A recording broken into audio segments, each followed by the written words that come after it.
June 25th, 2009. Inside a Holmby Hills bedroom, a physician draws propofol, an operating room anesthetic, into a syringe.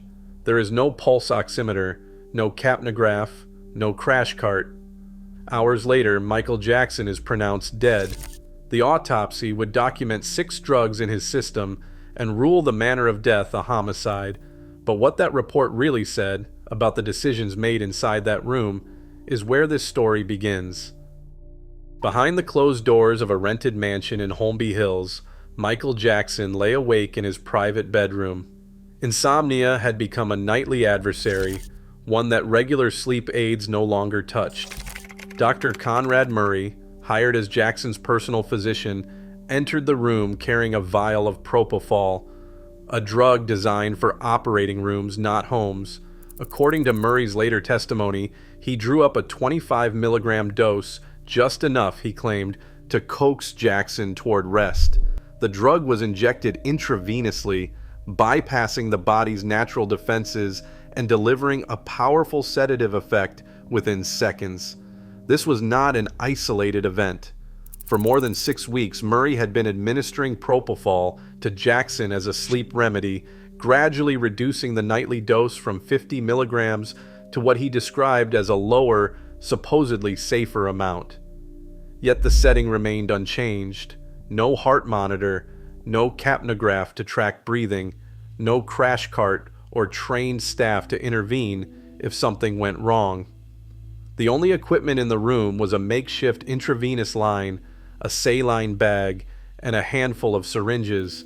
The bedroom, lined with blackout curtains and silent except for the hum of medical devices, had become a surrogate operating theater without any of the safeguards. Jackson's reliance on his physician was absolute. Murray alone controlled the drugs, the dosing, and the environment. Every decision, what to give, how much, when to stop, rested with him. In this quiet, clinical space, Isolcis, the usual boundaries between patient and doctor had blurred. The morning's first injection was not a desperate act, but part of a routine that had already crossed the line between medical care and risk. The chain of dependence was set long before disaster struck. The toxicology report from the Los Angeles County Coroner's Office cataloged a precise list of substances present in Michael Jackson's blood that morning. The most prominent was propofol, a surgical anesthetic never intended for home use. The coroner's summary classified its concentration as lethal. Alongside propofol, the lab detected lorazepam, midazolam, and diazepam, 3 benzodiazepines, each designed to calm anxiety or induce sleep, but all capable of depressing the central nervous system. Lidocaine was also present. It is typically used to blunt the burning sensation of propofol injections. Ephedrine was present as well, a stimulant sometimes employed to counteract dangerously low blood pressure. Propofol's danger lies in its speed and depth. Once it enters the bloodstream, it amplifies the brain's main inhibitory pathway, shutting down the body's drive to breathe. Even a modest dose can silence respiratory reflexes within seconds, causing the airway muscles to relax and collapse. Without constant monitoring and immediate support, a patient can slip from sedation to suffocation before anyone notices. Benzodiazepines like lorazepam and midazolam, though less potent than propofol, intensify this effect when combined. They further dampen the brain's ability to respond to rising carbon dioxide, making it harder to wake up or gasp for air. Diazepam lingers longer in the system, extending the window of risk. Lidocaine, at the levels found, did not contribute to respiratory failure, but confirmed the method of administration.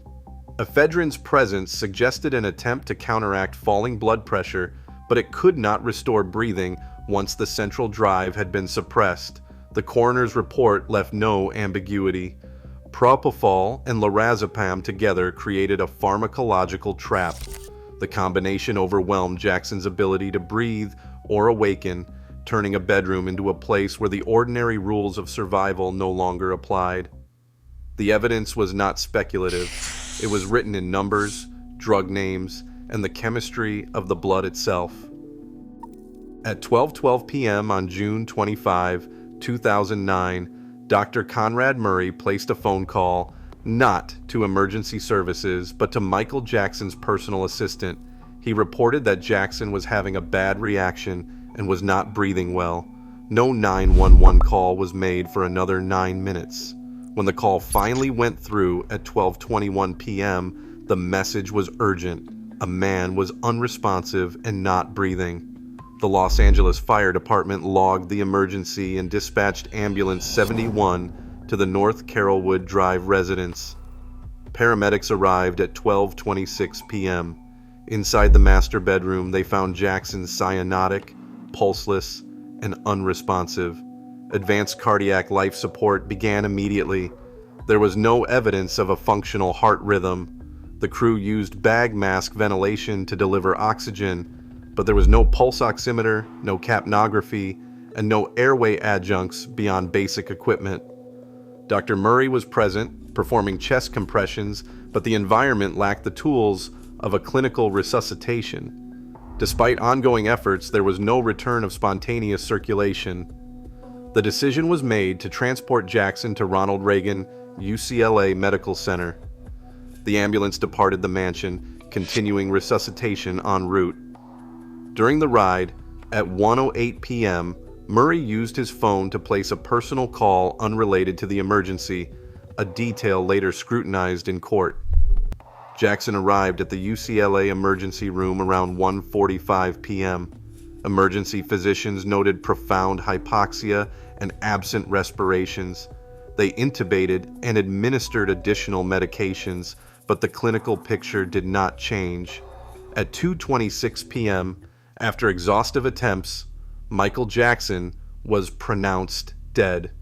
The official record closed the medical timeline, but the questions of timing, delay, and missed opportunity would echo through every subsequent investigation. The autopsy table, under the fluorescent lights of the Los Angeles County Coroner's Office, offered no room for rumor or speculation. The heart, measured and weighed, showed no catastrophic structural failure. The right coronary artery was dominant, with only mild atherosclerosis and some left ventricular hypertrophy, findings common in middle age but not lethal in themselves. The myocardium displayed mild fibrosis, but there was no evidence of infarction, scarring, or acute blockage. The heart was, in the words of the report, fundamentally strong. Turning to the lungs, the pathologist noted chronic inflammation and congestion. Airway edema was present, and the lung tissue revealed a reduced capacity that might have left Jackson short of breath in daily life. Yet, the microscopic slides showed no aspiration of stomach contents, no obstruction, no signs of asphyxia. The immediate cause of collapse did not lie in the airways. Other organs, the liver, kidneys, and brain, were described as unremarkable. Chronic conditions were present but did not rise to the level of a fatal mechanism. No acute disease, infection, or trauma explained the sudden and final loss of consciousness. The coroner's summary, stripped of speculation, arrived at a single, unambiguous conclusion. The cause of death was acute propofol intoxication, with benzodiazepines listed as contributing agents. The manner, homicide. This was not a death by natural disease, nor by accident. The forensic record closed the door on alternative theories, leaving the weight of evidence in the chemistry of the blood and the silence of the organs. Inside the courtroom, the evidence transformed from medical record to legal battleground. Prosecutors argued that Dr. Conrad Murray's conduct was reckless at every turn. They pointed to the absence of capnography, a device that would have tracked Jackson's breathing in real time, and the lack of supplemental oxygen, both considered basic requirements for administering propofol. The prosecution's experts described the bedroom as a makeshift operating room, stripped of its safety net, no suction to clear the airway, no intubation kit if breathing failed, and no trained staff to intervene. Each missing tool became a count in the case for criminal negligence. The defense countered with a different theory. Their central claim was that Jackson, desperate for sleep, might have self-administered an extra dose of propofol while Murray was out of the room. They questioned whether the measured drug levels could be explained by post-mortem changes or by an unrecorded act, not by Murray's hand alone. Defense experts downplayed the role of benzodiazepines, arguing that their concentrations were within therapeutic range and could not have caused fatal respiratory depression on their own. Both sides dissected the toxicology results and the timeline, but the trial's core dispute was not just about which drugs were present. It was about duty, omission, and the legal meaning of abandonment in a private bedroom turned fatal theater. The jury's verdict after 22 days of testimony was clear. Dr. Conrad Murray was found guilty of involuntary manslaughter.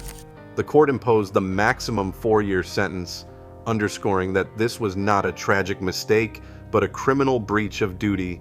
Judge Michael Pastor's words cut through legal abstraction, stating that Murray stood convicted of causing the death of another human being. The conviction rested on documented criminal negligence, Murray's failure to monitor, to provide basic safeguards, to act within the boundaries of accepted medical practice. This outcome did not claim that fame alone, or the pressures of celebrity, were fatal forces, but the official record pointed to the dangers of dependency on a single physician and the silent risks that can flourish in isolation. The facts, preserved in primary documents, remain the final measure of accountability. Medical negligence is not an artifact of celebrity. It remains a threat anywhere standards are ignored. The autopsy's facts are unambiguous. Oversight, not mystery, claimed a life. In every hospital, every clinic, vigilance is the standard that separates care from catastrophe. Thanks for watching.